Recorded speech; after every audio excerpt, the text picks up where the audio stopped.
Hello and welcome to Dragon Trail Seaside, the host of the first of two double headers new to Season 5 in the Formula Virtual Racing GT7 Championship. My name is Nathan, your commentator for this race, to bring you all the action live from Croatia. Well, I say live, this race was done earlier on in the week. Nevertheless, though, we have got plenty of drivers on this grid ready to take to the challenges of this technical twisty circuit. To talk you through it, sector 1, the ascent up the hill, the slowest section on the track, a great overtaking opportunity with two hard braking zones down in towards turn 2.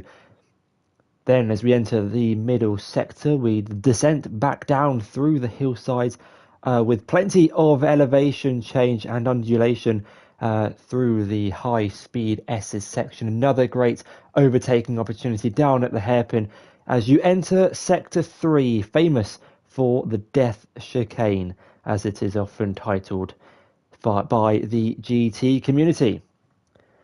And so on this very cloudy afternoon in Croatia, let's see how the drivers lined up after a 5-minute qualifying session for the new double-header format.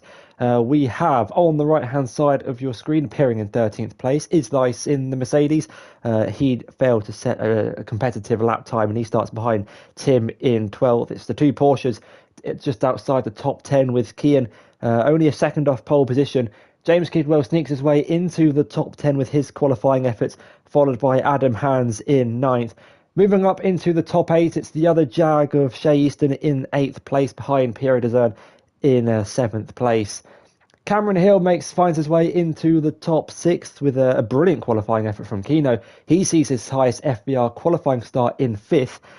On the second row of the grid, it's Nathan in the BMW M6, followed by the Citroen of Ruben in 3rd, and the front row of the grid is Maurizio Velthuis in 2nd, and Ate Timgren on pole by just 1/10 of a second, and those are the 13 cars that will take to the track for Dragon Trail Seaside, both forwards and backwards. A 1-minute 37.9 was the fastest time in qualifying, set by our Flying Finn, the only driver into the 1-minute 37s.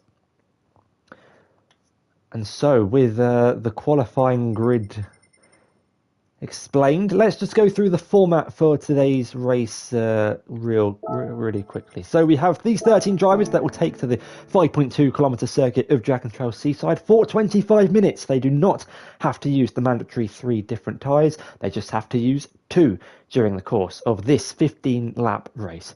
And then we do it all again with another 5-minute qualifying session, but this time it is reversed. Turn 17 becomes turn 1, turn 1 becomes turn 17. It's a really nice and simple format. However, learning 2 different circuits for one race is nothing short of simple. And so without further ado, the race director will start the 5 red lights so we can get this race underway.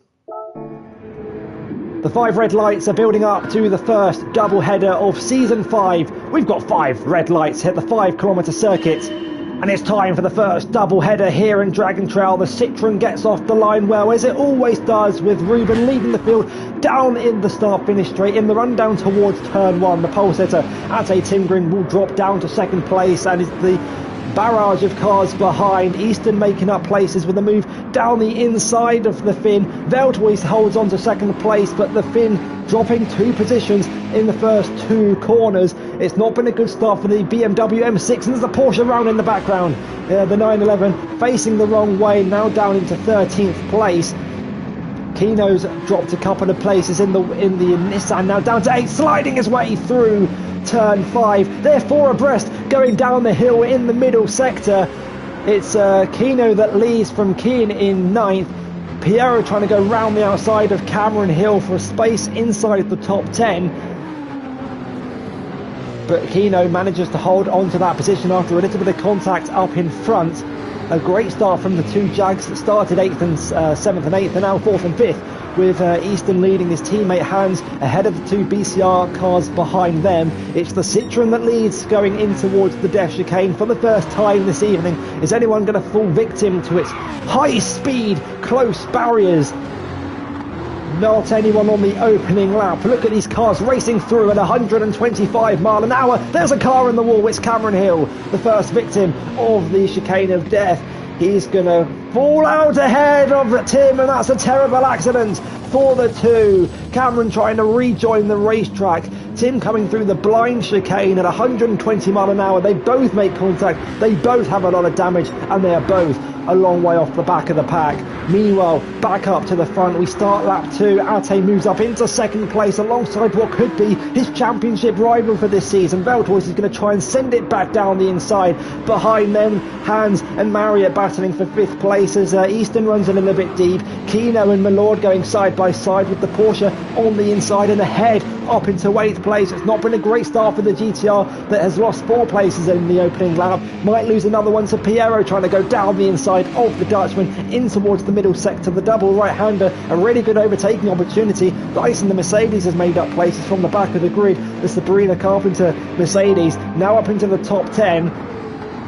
And after a chaotic lap 1, it's the Spaniard of Ruben who's leading in the Citroen. He's got a little bit of a gap behind him. He's on the soft compound tyres, as is Ate in second. Maurizio on the mediums and looking to go a little bit longer in this race. A bit of a gap's opened up to the 2 Jags in 4th and 5th, followed by the 2 BCR drivers in 6th and 7th. Kian in 8th is still sticking with the back of James Kidwell in 7th place. As this long train makes its way now back through the middle sector once again, through this treacherous chicane. Kidwell nearly hits the barrier on the right hand side, probably the easiest one out of the 2 to hit. As you attack the initial left-hander, carry a little bit too much overspeed, and you are running wide into that outside barrier, which throws you across the racing line. And if you're following someone closely, you can easily become another victim. Someone's become another victim. Who is it who's lost it? It's Cameron Hill again for the 2nd lap in a row. On lap 2, the Brit having a horrid time on the Seaside, and will drop into 13th place. Fortunately for him, he's got another race to give it another go. Marriott has made his way round the outsider, hands in towards turn 2. Now the right-hander of turn 3. His teammate might try and capitalise on this. They could be 3 wide by the time they get to turn 5. Marriott on the inside, the BMW and the Jag in the battle for 5th place. Hans is going to try and hold it right round the outside, using all the curb available to him on the outside, but the M6 does get ahead. And as it stands on lap 3, it's the Team Spirit BCR train for 4th place. Hans is going to look to send one back down the inside of Marriott through the undulating S's section, a very high-speed technical part of the circuit, followed by the descent down the hill along the coast. You can see the yachts, the boats in the distance out at sea. Kidwell now trying to go down the inside of Hans. Is Hans about to lose two positions on this lap? Oh, surely they're not going to go side by side through the chicane. Kidwell backs out of it. Hans retakes the position, and all this squabbling for 5th place has allowed Kian to catch up. He's running a great race in 8th. I think Hans has had a poor exit, because here comes Kidwell now trying to run alongside the Jaguar F-Type. The Jag, one of the fastest cars in a straight line on this grid. Got good competitors with the Toyota Supra. The Brit going down the inside, and I think Easton's might have made a mistake as well, because he has been caught by this train of cars, and Kian has now gotten past Adam. It's been a terrible lap 3 for the Brit in 8th place. He'll be looking to make up some of those places. And speaking of making up places, here becomes the BMW M6 looking to try and go down the inside. No, it's the Jaguar F-Type going down the inside of Kian Malord in towards turn 2. Now the right-hander of turn 3. They're going to run side by side through the kink of turn 4 before the double right-hander of 5 and 6. Adam Hans does, though, get ahead up into 7th place. Kian's going to have a look on the inside, but he's not quite close enough to send it back on his competitor. We haven't talked much about the race leaders in the opening half of the race, but it is Ruben who leads from Ate in 2nd place. The Spaniard started on the 2nd row of the grid, now finds himself leading. Of course, our last week's race winner in Alsace is still running in a podium position for the first of the 2 races here tonight. A reminder, we've got 2 25-minute races. You can see the timer in the bottom left-hand corner of the screen. That's dangerously close to the barriers for the Audi R8. That just goes to show how much these drivers are pushing in the early phases of this race, as they get a little bit unsettled over the curb.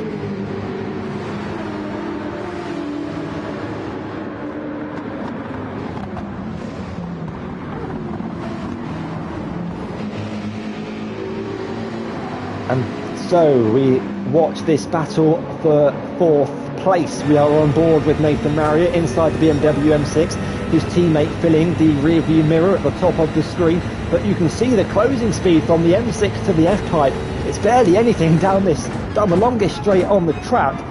Easton does go a little bit deep though into the corner. That's going to give Marriott a bit of an opportunity to fight back through turn 4, though the M6 hasn't got the greatest attractions in the traction zone. That could allow his teammate to go round the outside.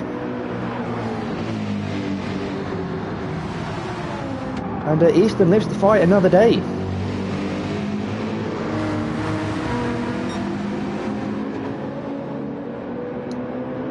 The front 3 have begun to pull away from this battle for 4th place. Everyone really going for it at the start of the sprint. That's a little bit wide from James Kidwell. He could be vulnerable to Adam Hans, who runs a little bit wide. You don't want to be going onto that red AstroTurf. Up in front, the Jag defending from the M6. Once again, Marriott's going to try and go around the outside of the Jaguar F-Type. Is there enough space to go around the outside? Easton leaves him the room, but just decides to tuck in behind, once again going through the chicane in the final sector. The chicane of death. Marriott nearly pushing the Jag through the corners. A tap from the barrier from the Mercedes behind. These 2 teams in the top 4 of the Constructors' Championship, and they're fighting over 4th place here at the Croatian Grand Prix for the first of the 2 double headers this season. We are 8.5 minutes into this 25-minute, effectively it's a sprint. We have 2 sprints lined up this weekend,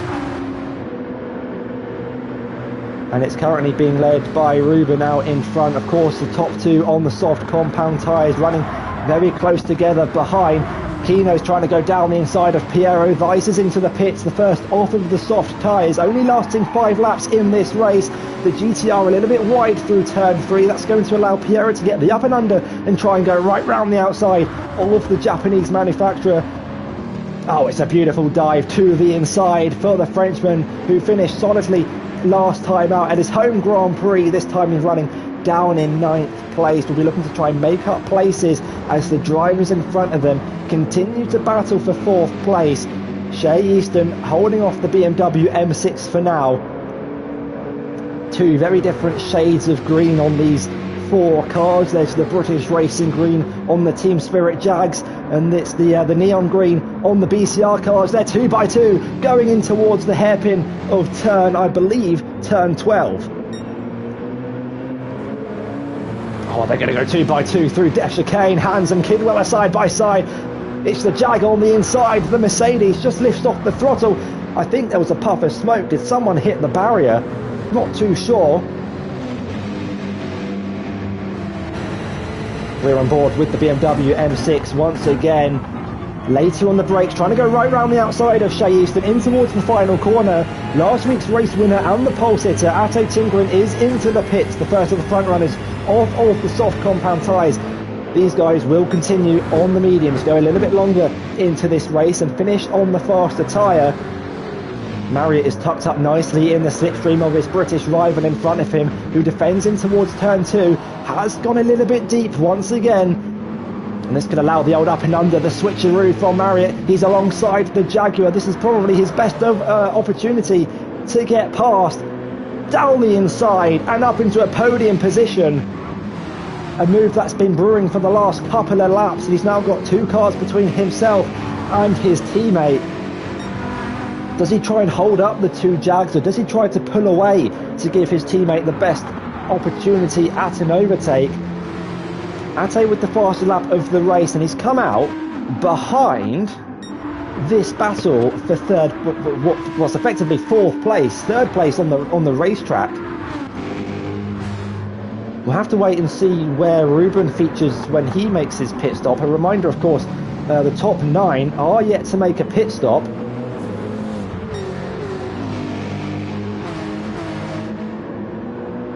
But we're on lap 7 of what we believe will be a 15-lap race with 25 minutes of racing action. And this train of the Team Spirit and BCR cars doesn't look like it's going to spread any time soon. That's a move from James Kidwell up into 5th place, ahead now of Adam Hans after he had a slow run through Death Chicane.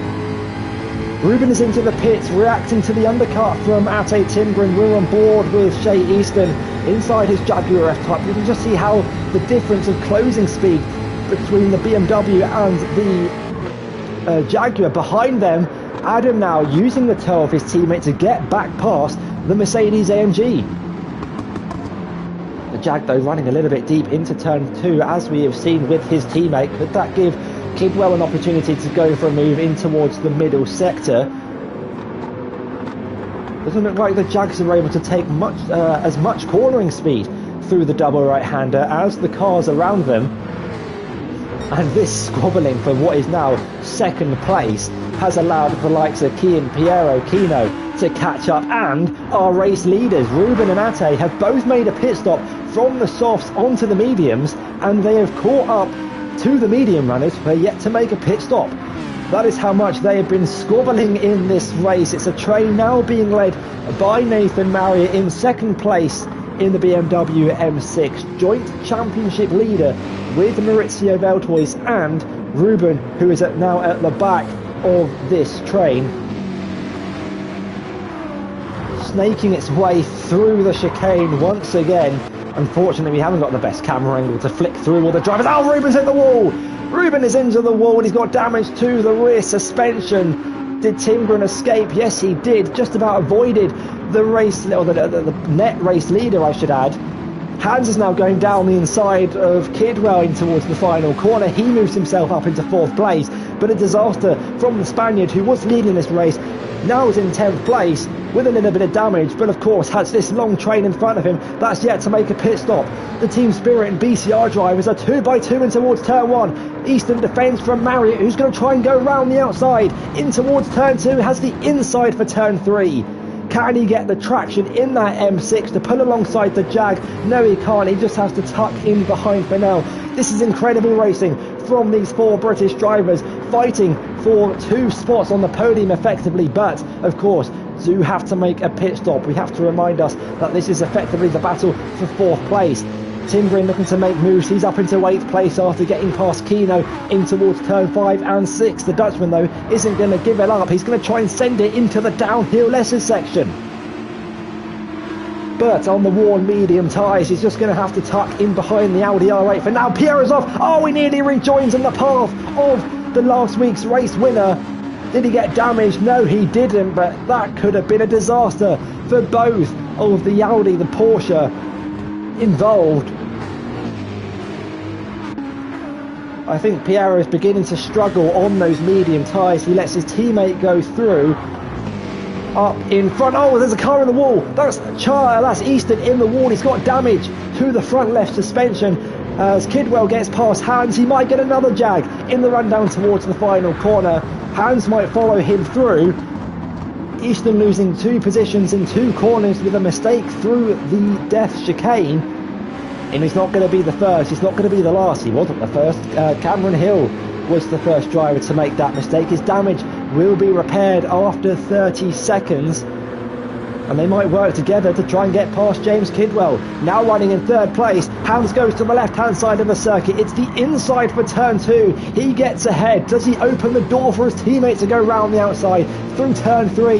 Yes, he does. Kidwell, he now loses 2 positions in 2 corners. This race is erupting, and it's just race 1 of 2 that we have lined up here in Dragon Trail Seaside. It's the 2nd time that we have gone to this circuit in Formula Virtual Racing. It made its debut in season 1, and that was won by this man, now in 6th place, but the leader of the drivers who are yet to make a pit stop. Contact. Kidwell's off. He's in the barrier, facing the wrong way. He tried to send it on the inside of Adam Hans, but the door was always closing, and he was lucky to avoid Ate Timgren, who's had a couple of close calls in this race. From leading comfortably at the front, he's avoided Piero, he's avoided James. Will he have to avoid anyone else in this race, or will it be clear from here on out? We will just have to wait and see. He nearly hits the back of Easton through the chicane. That just goes to show the difference in cornering speed between the Audi R8 on fresh mediums and the Jaguar F-Type on rather worn mediums. Of course, he is the only one of these drivers, along with Ruben, to make a pit stop. And someone who we haven't talked about at all in this race, Maurizio Veldhuis, who is now coming into the pits off of the mediums. This whole train of cars now dives into the pits at the end of lap 10. Ate and Ruben would have been held up a lot in that battle. And here comes Maurizio Veldhuis now leaving the pit lane on a fresh set of softs, not too far behind our front runners. And so everyone who started this race on the mediums will be diving in for the softs. We don't expect to see the hard compound tyres used this evening. The tyre wear is not reduced. It is only a 25-minute race, however. And of course, we are abandoning the mandatory 3 tyre rule for this race. Drivers only have to use 2 different compounds, but they can use any 2 compounds that they choose. Adam Hans, the only driver yet to make a pit stop here in the Croatian Grand Prix. We've got a couple of cars at the back who are into the pit. Our race leader is about to take the lead of the race. I thought he was going to send it down the inside into the hairpin. Decides to back out of that one. Is he going to send it into the chicane? No, he isn't. He's going to be a little bit more sensible than that. Just sit in behind for now. There is more chance of it. I was trying to think of an analogy, but I couldn't think of anything. Here comes Ruben now trying to go down the inside of Ate Timgren. This is for the net lead of the race at the end of lap 11 in towards the final corner. Ruben gets the move done. The Citroen now ahead of the Audi as they make their way down the start finish straight. Timgren will sit in the slipstream. He pulls out to the right hand side of the circuit, now the left hand side of the screen. Foot flat to the floor through turn 1 as they run door to door at the apex of the second corner, but it's Ruben who gets ahead. Can he stay ahead on the exit through turn 3? Timgren with the run will pull up alongside. Can he stay alongside by the time they get to turn 5? Ruben with the advantage of track position behind. Piero gets ahead of Hans as the Brit makes his stop, comes out in 6th place. And Piero really benefiting from that pit stop phase. He was in 9th place a couple of laps ago. He's now running inside the top 5 after finishing last week's race at Alsace in 5th place. He's looking to make it 2 from 2, finishing in 5th place after the Porsche struggled a little bit in Blue Moon Bay. But it appears that these tight, technical, twisty circuits are favouring the strengths of the Porsche 911 a little bit more than the straights that the infield oval had in the States for the opening round. Ruben is leading this race by about a second. He got his first FVR podium last week in Alsace when he finished 3rd. Can he get another podium here tonight?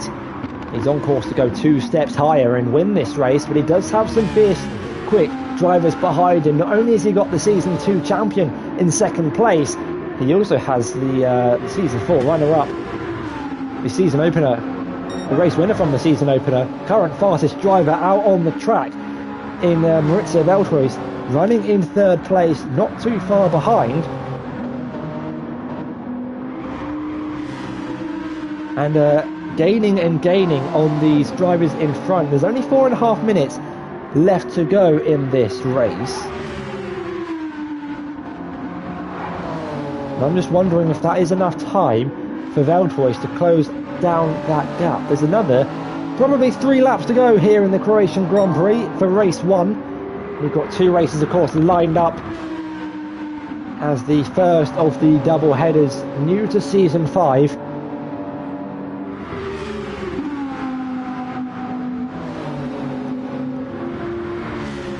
Could say that they have replaced the sprint race formats from Season 3 and Season 4. Not replaced, but trialling. If it is, of course, a success, we might bring the double headers back for Season 6. Maybe we might integrate them with some sprints or endurance races along the way.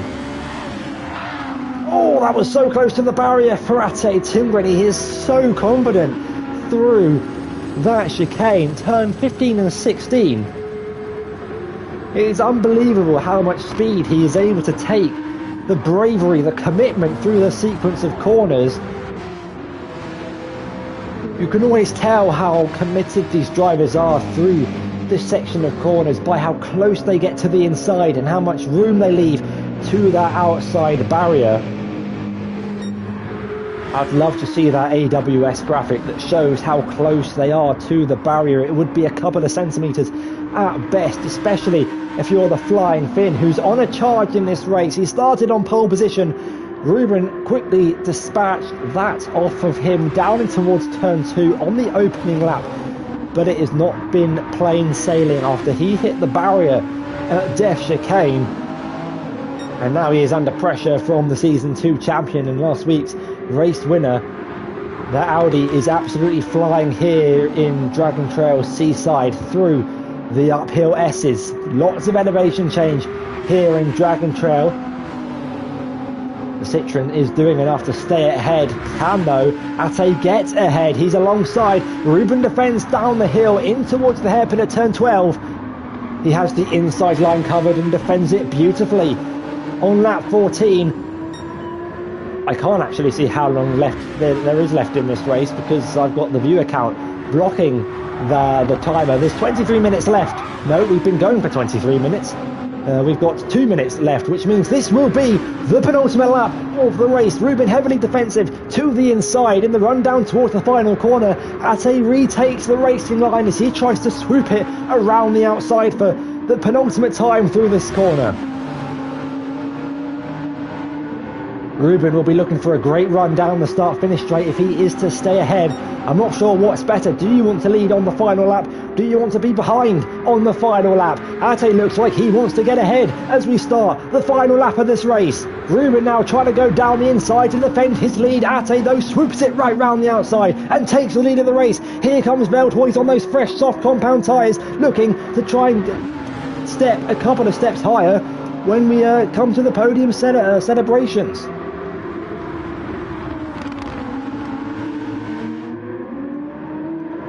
24 minutes of racing have built up to these three drivers bumper to bumper down the hill for the final time in this direction.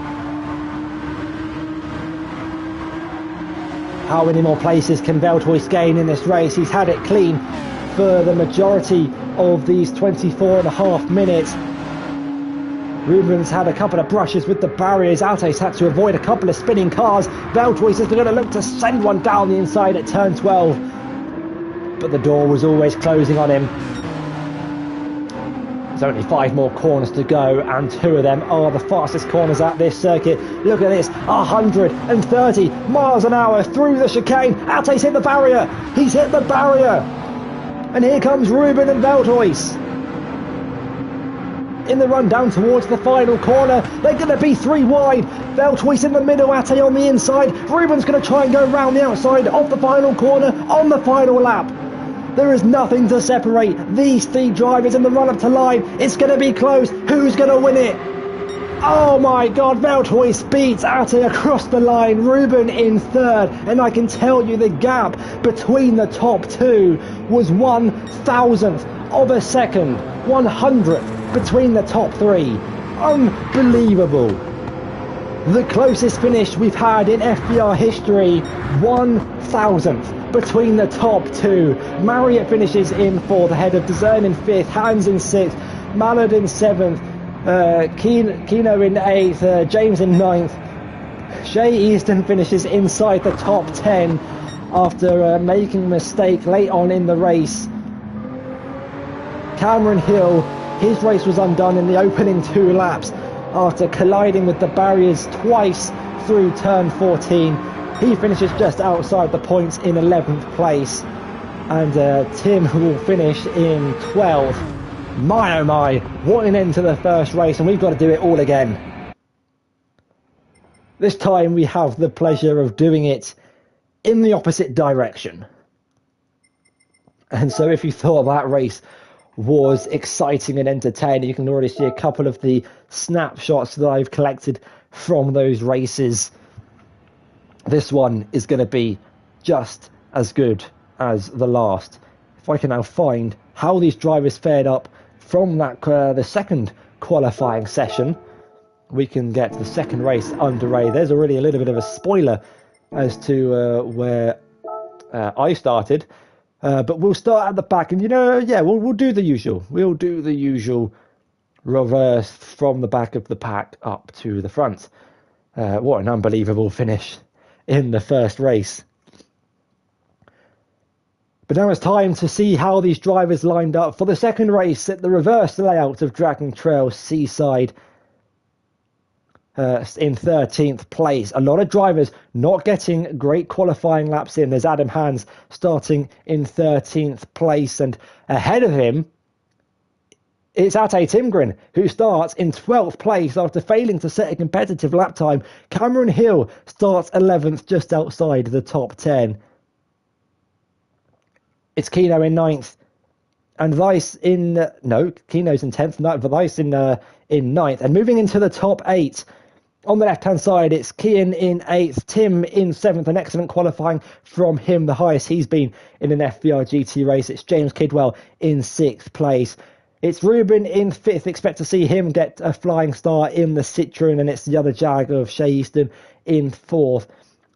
3rd place, it's Maurizio Veltois, who won the last race in the forwards direction. The front row of the grid, those Piero Dezern, and of course myself, Nathan Marriott, on the front row of the grid, 7/10 clear of Piero in 2nd. A 1:39.8 was the fastest lap time, so 2 seconds slower in the opposite direction. Lots of drivers being caught out by the reverse layout. The field spread was quite large, 5.5 seconds between 13th and 1st, but that was, of course, due to drivers making mistakes at the reverse layout, which I'm not too sure is which one's more difficult. Let me know for drivers if you are watching the stream live. Let me know, do you find the Dragon Trail Seaside to be challenging forwards or reverse, and which ones is more enjoyable?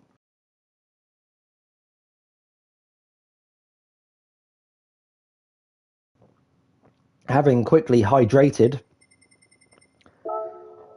let's get the second race underway.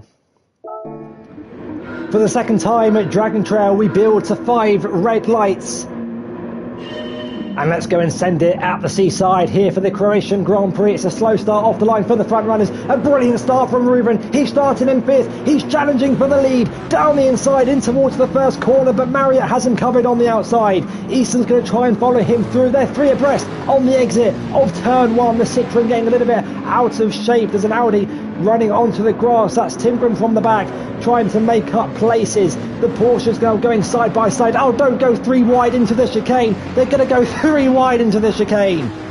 Oh, there's a car in the barrier. That's Easton round. The cameraman got a little bit distracted looking at the barrier, but up front it's Marriott that leads. Contact between Piero and Ruben, who's in the barrier. He's collected by the Mercedes in the background. It's carnage in the midfield. Ate's already up into 6th place, having been last through turn 1. And up in front, Veltois and Kidwell now going side by side. The Supra has the inside line. For now, we go down the hill into the S's. This time in reverse, and it's Marriott in the M6 that leads from Piero in 2nd. The front 2 of the grid, as they were. There's a car wide. I think that was the Sabrina Carpenter Mercedes of Weiss. It was in the Mercedes. And he drops down into 11th place. It was a slow start from Tim, who runs wide in the middle sector, and it was a brilliant qualifying from him. It's now been a little bit undone in the opening lap of this race. Up in front though, what's going on here? Piero under pressure from Veltois, who runs onto the curb and onto the AstroTurf. Marriott's going to lead the first lap of Dragon Trail Seaside in reverse, and these guys are going 3 wide down the start-finish straight. Kidwell in the middle of Timgren and Hans down the hill in towards turn 1. Oh, that's late on the brakes from Timgren, who hits the side of the Supra but gets the move done up into 3rd place. A reminder, this guy started from the back down in 12th. He's made up 9 places on the opening lap. Kidwell and Hans now going side by side once again in towards the death chicane, but this time it's in reverse. We go through turn 16, which is now turn 2.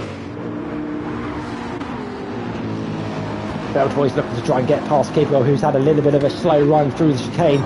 Some drivers more committed than others. Some cars can take it faster than others. Kino nearly pushing the back of the Supra through now what is the left-hand hairpin. That was turn 12. It's now, I think, turn 7. Correction, turn 6. Piero at the front of this train on the medium compound tyres. Marriott starting on the softs, looking to try and pull away and claim an early advantage.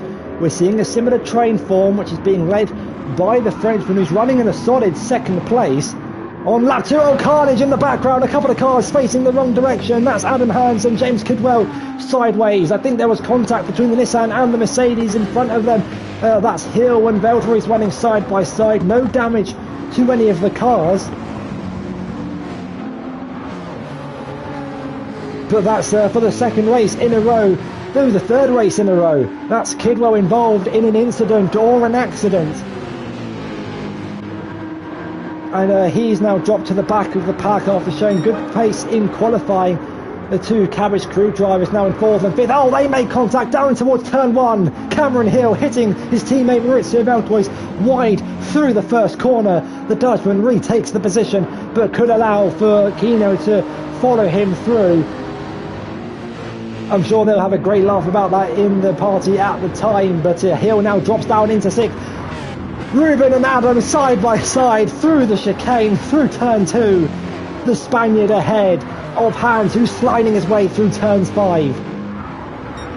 Here now trying to go down the inside of the Jaguar into this long hairpin at turn 6. Tim has ran wide in the Porsche 911. Some might say it's the 911 Porsche 911. But up in front, comfortably leading this race, is Nathan Marriott on the soft compound tyres, having started from pole position. He's got clear air in front of him and clear air behind with a 140.5. I think he wants to be lapping a little bit quicker than that. Piero in 2nd place is having a solid race so far, but he's dropped it on the exit of turn 13, I think, and it's going to drop him down into 6th place. He rejoins on the apex at turn 14 and he's hit the Sabrina Carpenter Mercedes of Weiss, who's got damage to the front right suspension. Did anyone else get damage in that? Piero has got damage. Tim escapes damage free. Hans nearly drops it, and the Mercedes goes round in the background and is facing the wrong direction and finds himself in the wall. What an unfortunate sequence of corners for the Mercedes driver. But back up front, that's Tim going for a lunge down the inside. Hans doesn't see him coming, makes a bit of contact with the rear of the Porsche, but it's a great lunge from the Dutchman.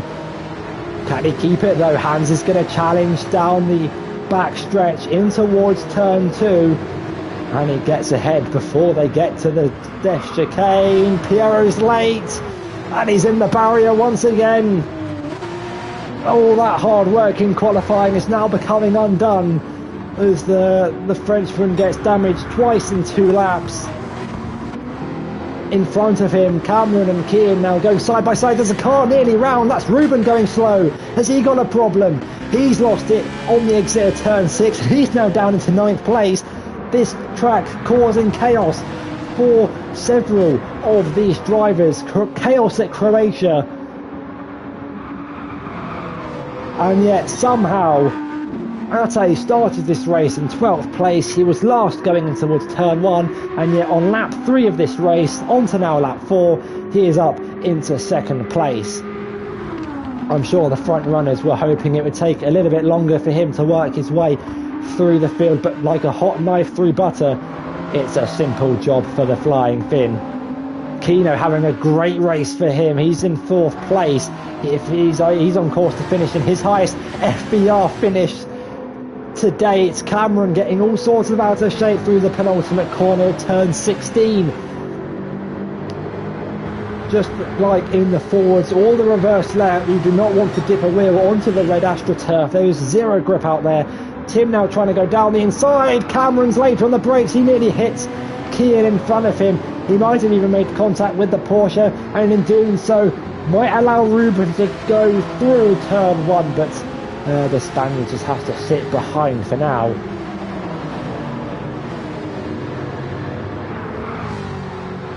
These train of cars snaking their way through turns 2, 3, 4, 5. The Death Chicane in reverse. Now the hairpin of turn 6. Ruben, having finished on the podium last time out, is struggling. 2 drivers running wide. That was a Jag of Shea Easton running wide, and I think the Porsche of Kian Mallord in 7th place running wide, struggling to spot a braking zone for turn 6. That's going to allow Cameron Hill to try and go round the outside, down the hill in towards the S's, and Easton now gets ahead of Ruben in 10th place. One Jag at the front of this train, the other battling out the back of it. Cameron Hill, I think that was running a little bit wide, exiting the S's section, but managing to keep the car on the track. Not many drivers have been able to do so in this second race, but the trains begin to form. These aren't DRS trains, these aren't slipstream trains. Drivers struggling to overtake. There's certainly plenty of overtaking. That was another moment late on the brakes for Cameron Hill, and he has to take avoiding action, loses 2 places in doing so. Piero goes through, and Shea Easton goes through on the exit, and you know what, he might lose another one to Ruben. It's been a tricky couple of laps for Cameron in the start of this race, just struggling to adapt to the reverse layout, starting on the soft compound tyres. Thought he would try and move his way through the field. If anything, he's gone slightly backwards at the start of this race after a promising start. But yeah, this is not a slipstream train for 5th place. These drivers are battling out on the racetrack. They are so closely matched for pace as they fly once again through turn 2 and 3.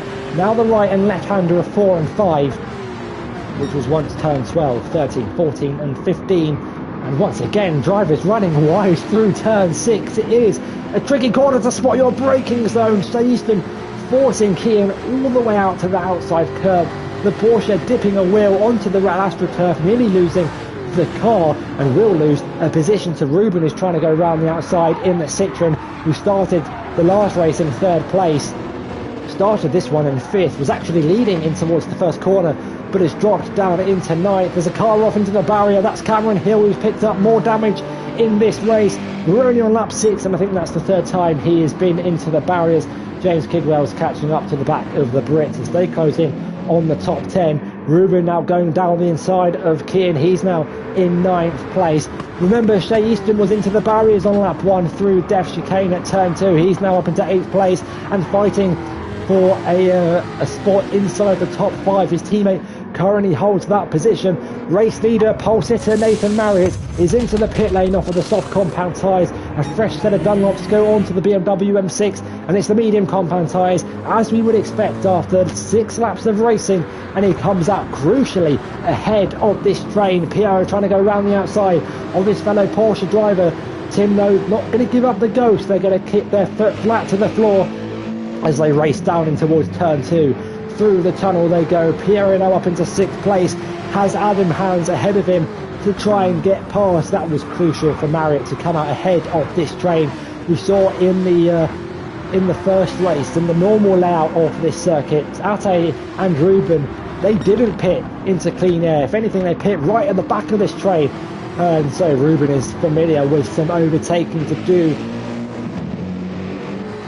And he's going to try and do it on Kian down towards turn 6, now going up the hill, approaching a blind S's section. We're on board, you can't even see where the apex is, but you know there's a car on the right hand side. There's no longer a car on the right hand side as Ruben flies into 9th place ahead of the Porsche. James Kidwell was backwards on lap 2, and he's now caught right up to the back of this pack. That's the car backwards. It's Tim in 11th place. He's dropped it and he's got a lot of damage in front. More overtaking. That's Easton getting overtaken by Kidwell, who's picked up damage. Was there contact between the Jaguar and the Porsche?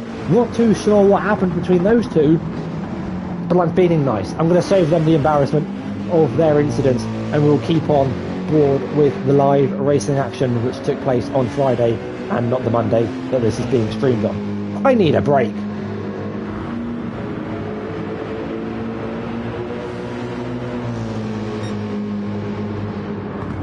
Having rehydrated my throat. Oh, that was close between Kidwell and the back of Mallard's Porsche. The Mercedes definitely showing some pace in this race. Had difficulties on lap 2 with his incident, and of course got involved in an incident in race 1. A shame for the Brits after having a tricky start to the season, but showing great pace at a race that he cannot demonstrate it. And here he's going down the inside. That's a beautiful move for James Kidwell. That will give a bit of confidence in that Mercedes AMG. He moves up into 8th place.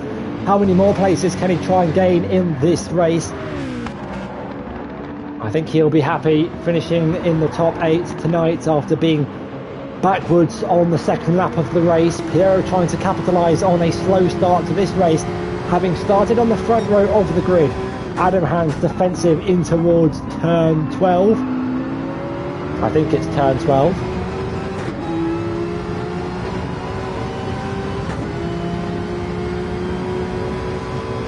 Let's just call it turn 12.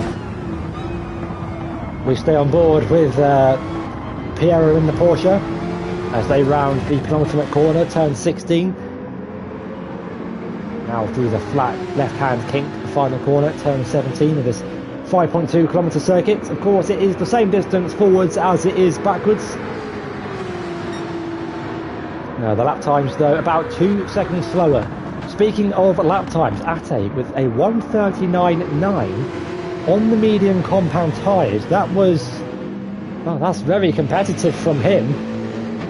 Piero now pulling alongside Adam Hans through the tunnel. You can see the boats in the background, but Piero just lifts off the throttle with the spectators watching on as these guys dart their way through the chicane. The cameraman getting very close to the action in the helicopter. Might be confusing the massive X on the top of the BCR Mercedes for a helipad. Could see an AMG with the camera crew on top of it by the end of this race. And that's a Citroen running wide, almost blends into the red AstroTurf on the exit of turn 6. He does rejoin in 7th place, but a lot closer to the train behind him, being led by James Kidwell.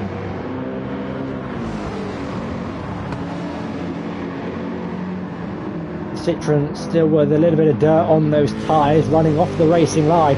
That's going to give Kidwell an opportunity to try and gain the position. Ruben defends the inside. They're going to go 3 wide with Easton down the inside. He's late on the brakes. Can he slow it down in time? Yes, he can. 2 for the price of 1. That is that's a beautiful move from Shea Easton.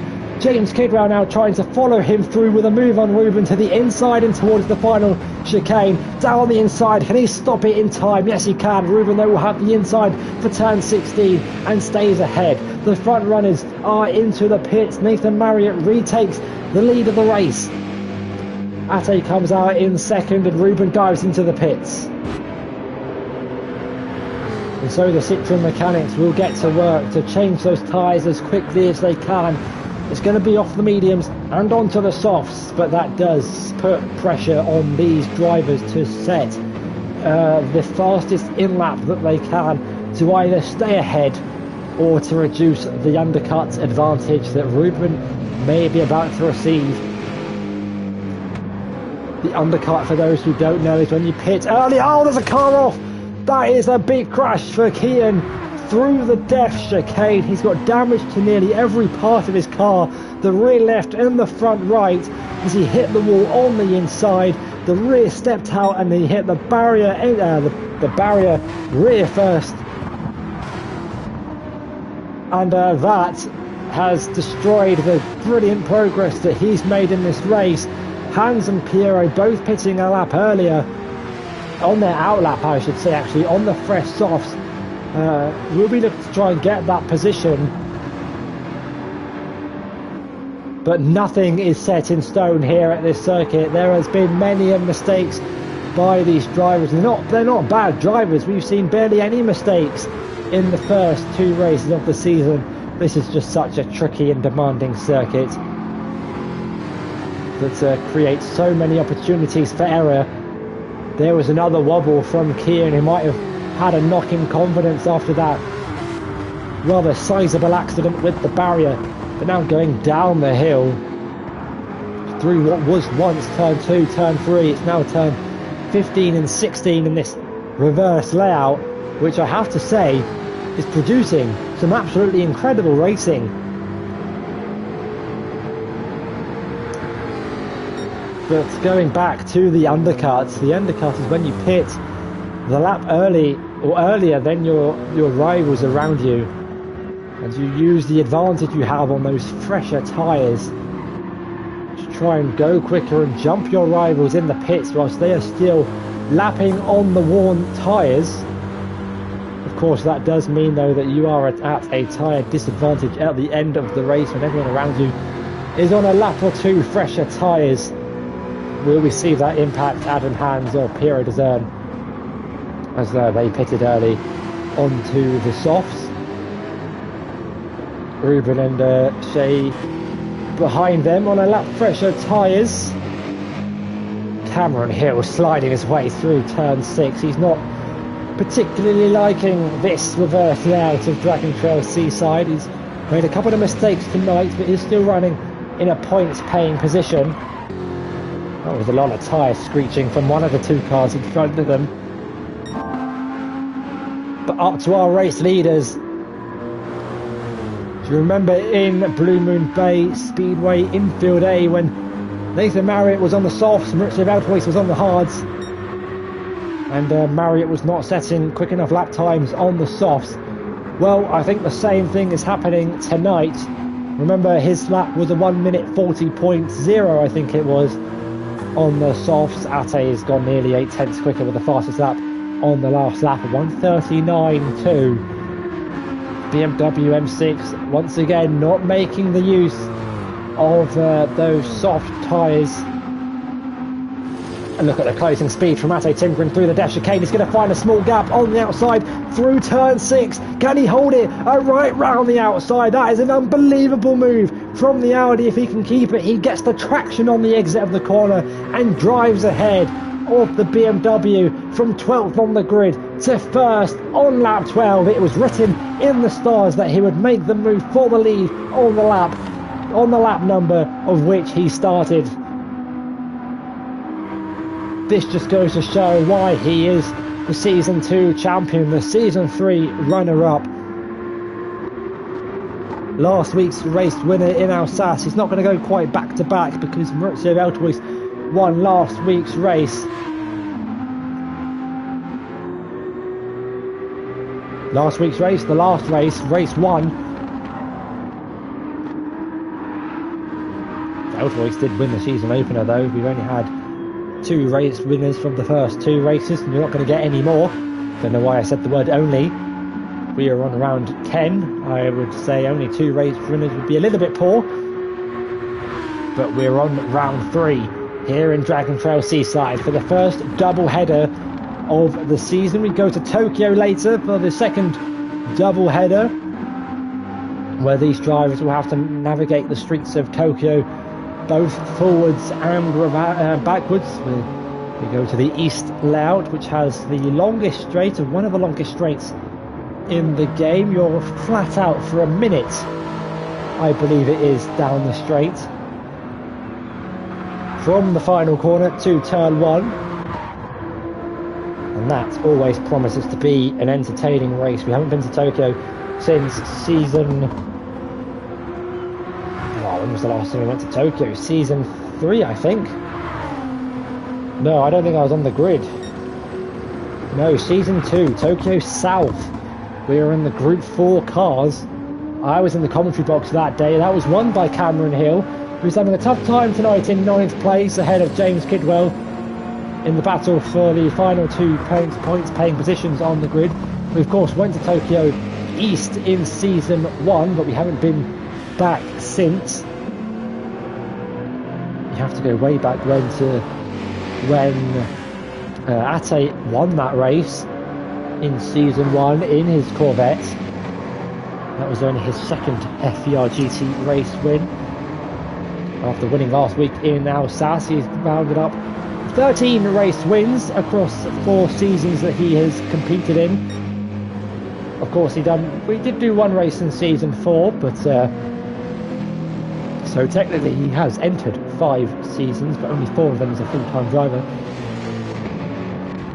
So 4 seasons, 9 races each.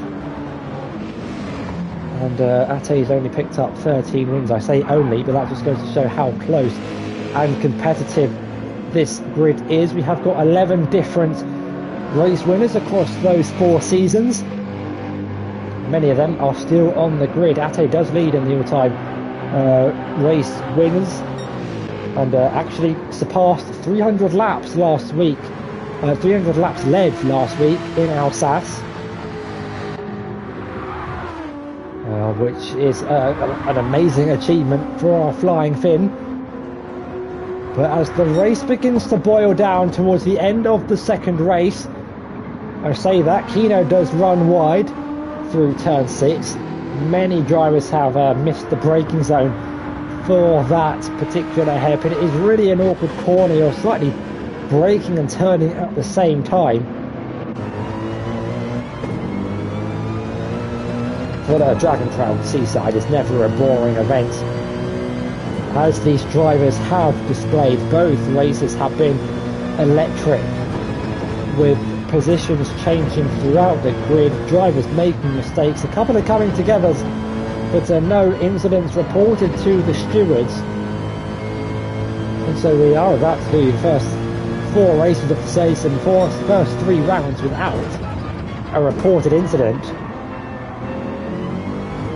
It would be absolutely incredible. There's an incident for Cameron Hill. You can hear the car scraping the barrier, and it's going to be an expensive job for the mechanics at the end of this race to repair that Toyota Supra. Fortunately, the damage repairs after 30 seconds, but that drops Cameron out of 9th, still in the top 10 and a points paying position. But I think it's a weekend to forget for the Brits in the Toyota Supra.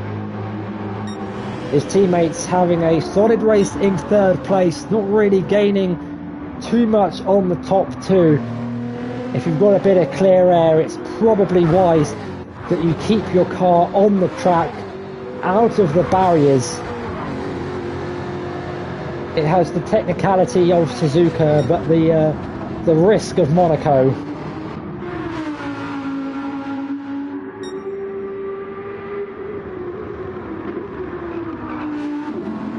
The 25 minutes have passed for race 2 here at Dragon Trail Seaside Reverse.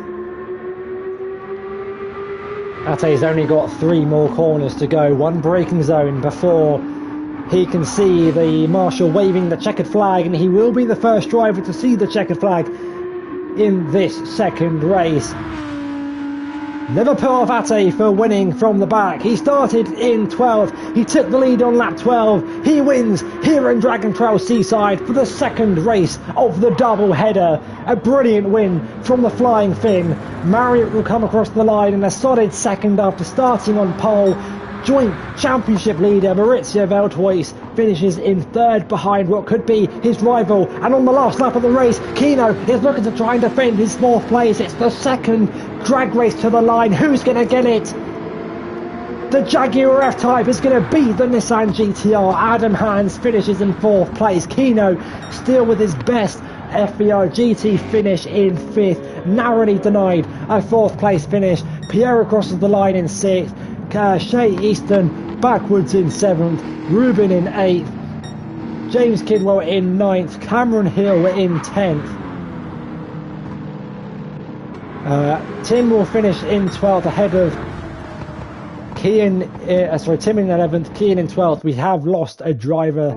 The Sabrina Carpenter Mercedes didn't quite survive Dragon Trail Seaside, and so here is a reminder of how close the first race finished. That granted Maurizio Valtoise the win. Arguably, you'd think that it was the Citroen in this image that finished in second, but by 1,000th of a second, it was the Audi of Ate in second, and Ruben had to settle for third. If he'd have stuck his tongue out, he might have won or even finished in second place. That wasn't the only drag race to the line. We saw Adam Hans just beating Kino to fourth place. The gap between those two was just 0.02 of a second. So it was written in the stars we'd have two different race winners, two drag races for two races at Dragon Trail Seaside. The second time we've been to Dragon Trail Seaside. Two different pole sitters, everything in twos. Next week, though, we are not racing at a track with two words in its name. It's the Red Bull Ring, I believe. Yes, it is the Red Bull Ring. We dive to Austria, the short trip from Croatia, where we should see a couple more of the power-hungry cars towards the front of the field. That's how close race one finished. Could that be the winning margins come round 9 when we head to the Circuit de la Sarthe for the Le Mans finale? We'll have to wait and see. I've been Nathan, your commentator for this evening. I hope you guys have enjoyed these amazing races at Dragon Trail Seaside. Maybe the double headers will be here to say. Join us next time for the Red Bull Ring, and the next double header is round 7 at Tokyo Expressway. Goodbye.